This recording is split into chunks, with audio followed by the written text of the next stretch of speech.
Good morning, dear students. I am Ms. Navida Sheikh from Brahan Mumbai Mahanagar Palika MCGM virtual class. I welcome all my dear students to another and interesting session. In today's session, we'll be learning something new and interesting from a science textbook. So let's get started. Good morning, dear students. I welcome all my dear students to another and interesting session. In today's session, I am Ms. Navida Sheikh from MCGM virtual class. Today's session is for Standard 9 and we'll be talking about a very interesting topic from your science textbook, that is current electricity. Now, when you hear this word current electricity, what comes to your mind? About all the day-to-day appliances that we make use of, and it is so important in our day-to-day life, right? So electricity is of utmost important in the modern world. Right now, that the world in which we are living, electricity is extremely important.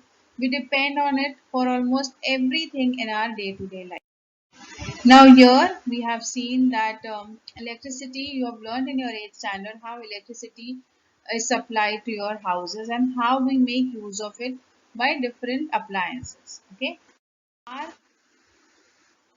everything in our house, most of the items are dependent upon the electricity. Okay, so we depend on it for almost everything in our day-to-day life. There are few examples of now we make use of electrical cookers, then we have electric kettles, you have your laptops or computers, your television sets, then washing machines, then apart from that you have electrical oven, mixers, fans, washing machine, toasters, vacuum cleaners, roti makers, etc. which have helped us by saving time and labor. Means जो हमारा time भी बचाते हैं और हमारी मेहनत भी कम हो जाती है.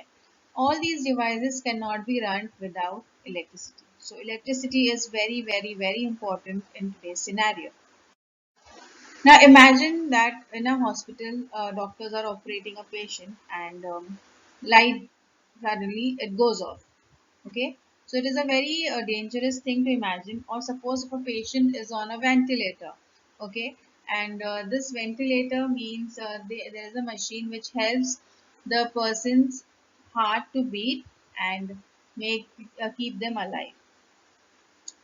Or if there is a production of certain goods happening in an industry and the power supply is cut off, or if a person is doing some very important work on the computer and suddenly, so if suppose there's a power supply shortage and if there's no power supply for a very long time, there will be a chaos in the hospital or in the offices or in the banks, because many people are dependent on that. So there are generators which are fixed in those particular institutions and banks and offices and hospitals in order to make an alternative arrangement of the power supply at that particular time when there is power cut. Okay, so generators are extremely important as a source of electricity also. Now apart from that, in many industries, electrical furnaces, electric motors, industrial instruments, we all these things make use of what? Electricity. Now this is a fish called as eel, and not only humans but even animals or fishes like eels make use of electric current. Their body emits electric current and which helps them to catch their prey and also make self-defense. Suppose if somebody tries to hold them or catch them, they emit this electric current onto their surface and they tend to they protect themselves by this phenomena that they have in their body. You must have seen nowadays it is a rainy season. You must have seen lightning up in the sky. Now, this lightning is a very interesting phenomena of electricity. Okay, natural flow of electricity. The lightning that strikes the earth is an excellent example of natural flow of electricity. Now, with one more example, it will be clear to you. You must have seen a dam, how the water from the dam is let open and that water falls onto the huge turbines which generate electricity, right? So, For the generation of electricity, water is released from a dam at a higher level, and because of gravity it falls in which direction? In the onto the ground. Okay, that is towards the lower level. Thus, as we know, the direction of flow of water between 2 points depends on the level of the 2 points. Means, now when this water is going down, you will notice that near the turbine there are 2 points. Okay, one at a higher level and one at the lower level. So between that two, the direction of flow of water between the 2 points depend on the level of the 2 points. Means अगर ये level straight है कि slanting है sloping है उस हिसाब से उसके ऊपर dependent है. ठीक है. Now another example is you must have seen a waterfall. Same thing like you have seen a dam, you must have seen a waterfall, and if not, you can see it here.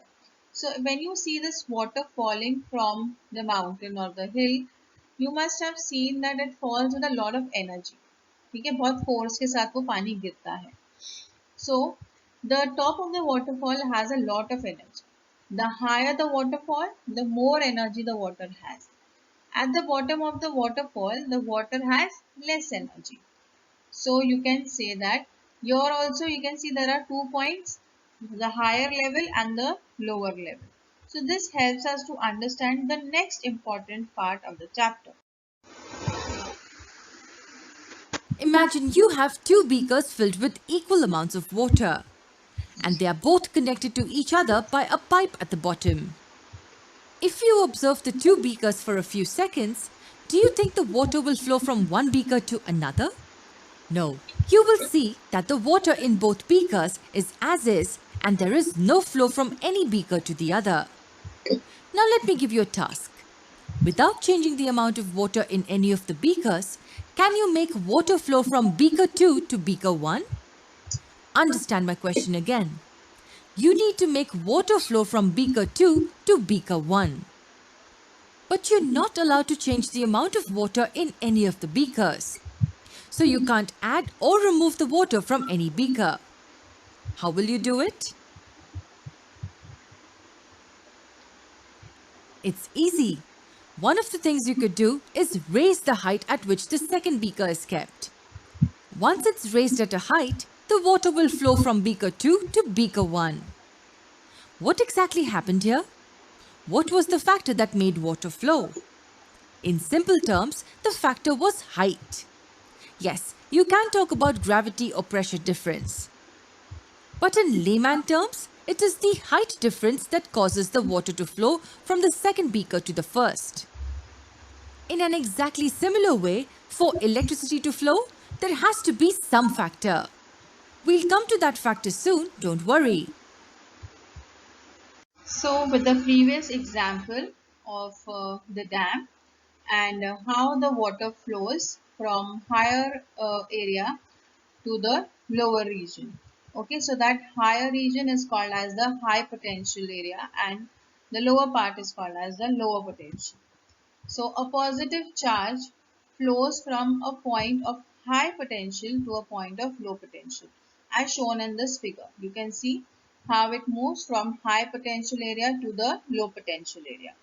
Whereas if we have seen that electricity in order to flow due to conduction of negatively charged electrons, now electrons are negatively charged. Okay, so earlier we learned about positive charge flow. Here we are learning about negative charge flow about the electrons. So electrons flow from the point of lower potential difference to a lower potential to a point of higher potential. Okay, so lightning, that example that you have seen earlier, the lightning when it strikes the earth's surface, the cloud possess low potential. Okay, that is a negative charge on the cloud and it reaches to the point of high potential. It flows to the higher potential region that is on the earth. So that way, this is how the flow of electrons happen or flow of charge occurs from high region, high potential to lower potential or from the lower potential to the higher potential. So, in the example that we studied about how the water level matters a lot in transferring the water from from the higher level to the lower level until the level becomes equal in both of them. Okay, so that same thing, same concept is applicable for the flow of current also. So let's have a look at this experiment and understand it. Now in the figure, conductor A is at a higher potential than conductor B. When these two are connected by a conducting wire, a potential difference is created between its two ends. And electrons will flow from point B to A through the wire. This flow will continue until the two conductors A and B have the same potential. That is, until their potential difference becomes zero, like that in the case of water experiment. Only then will the flow of electrons stop. Work has to be done against the electric field to take a positive charge from a point of lower potential to a point of higher potential, that is from A to B. Now potential difference of a cell means the difference in potential between the positive and negative terminal of a cell is the potential difference of that cell. This potential difference is caused by the chemical reaction occurring inside the cell, as we know that batteries are made up of chemicals. The potential difference sets the electrons in motion and results in the flow of electricity through a conducting wire connected to the two ends of the cell. The amount of work done to carry a unit positive charge from point A to point B is called as the electric potential difference between the two points. Potential difference between 2 points is written as work done upon total charge transferred, which is can be written as V is equal to W upon Q. Now the units for it is V, 1V is equal to 1 joule upon 1 coulomb, and the unit of potential difference in the SI system is volt.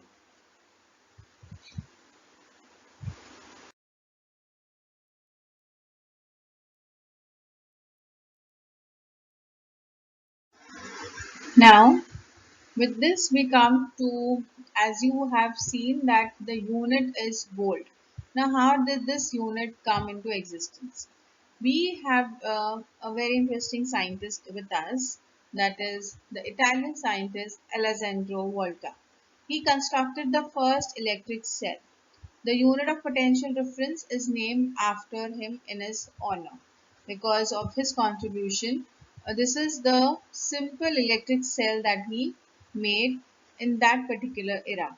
Okay, so as he was the first person to find out such thing, and in honor to that, the name of the unit is volt.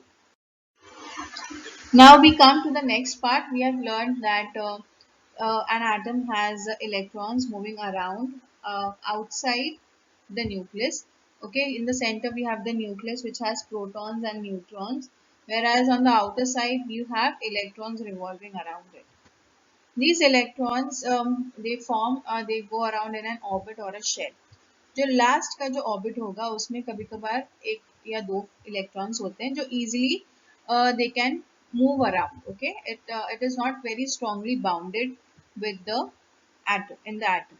So this is called as the free electron. Every atom of a metallic conductor has one or more outermost electrons which are very weakly bound to the nucleus. So these are called as free electrons. ठीक है, जो outermost orbit में free electrons होते हैं या एक या दो होंगे ना, तो they are very loosely held with the nucleus. ठीक है, nucleus से बहुत easily वो बाहर निकल सकते हैं. So that is the reason they are called as free electrons. Now, in a cell, these electrons keep moving. Okay, they move in any direction. There is no particular direction until a charge is passed. Okay, so if there is no current applied to the electrons, they move freely. So here you can see in a cell how freely these electrons are moving around. They move in random direction. There is no particular direction. They collide with each other in the suppose if it's a wire, they collide with each other. The atoms that make up the wire, they move in any direction. There is no particular direction. These electrons can move easily from one part of the conductor to another part. The negative charge of the electron also gets transferred as a result of this motion.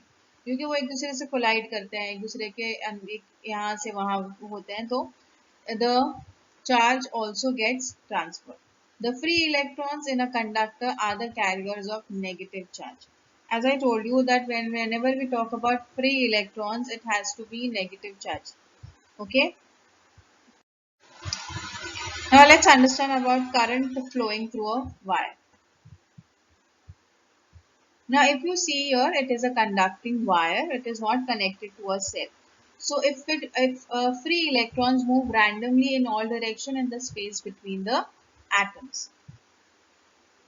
When we connect it to a wire to the terminal of a cell, you will notice that electric force acts on the electrons.